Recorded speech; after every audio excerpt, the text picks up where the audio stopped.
Hi, I'm Catherine Richmond. Thank you for joining. Now, I've been asked a lovely question of how soon can our loved ones communicate with us when they've passed with us, and what signs can they do?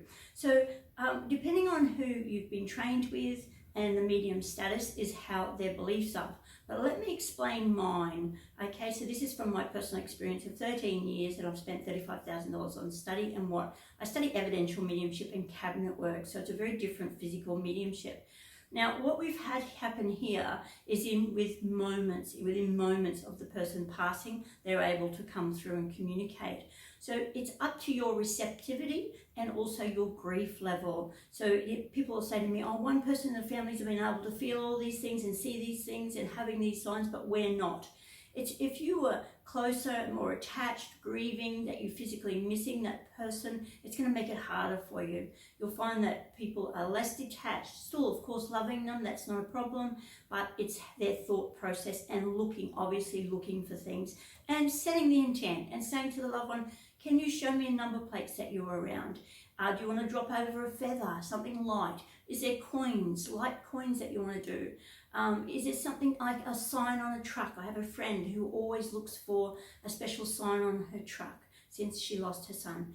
They are able to do that for you. So it's all about what you want. Now, of course, if you meditate, if you stop for 5 minutes or so a day with the intent of, please, can you get me ready to communicate? That's able to do. I've also get asked about how quickly can my dog come back through? Within moments, okay, within moments. It's no problem at all because they're just stepping through an etheric veil and they're back and forth. So keeping in mind no one is stranded here. Please, I hear this every day where someone has been told that their loved one needs to be helped across the other side.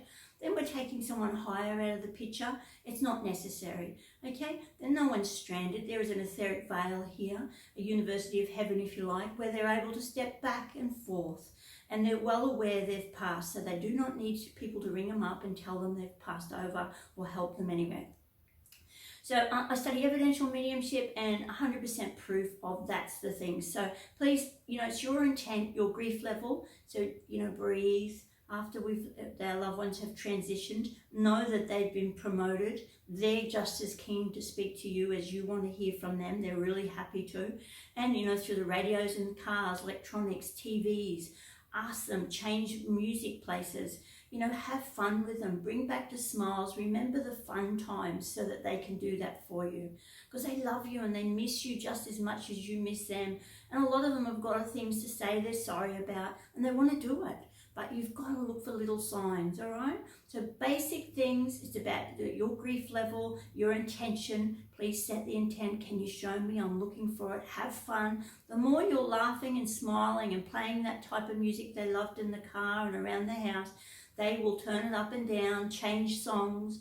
They will show you they love you. And look for your dogs and your animals on your bed where they used to lay and where they didn't used to lay. You'll find all of a sudden prints of them. You'll smell them. Our loved ones we will smell as well because they can come through to give you that because everyone is able to do it.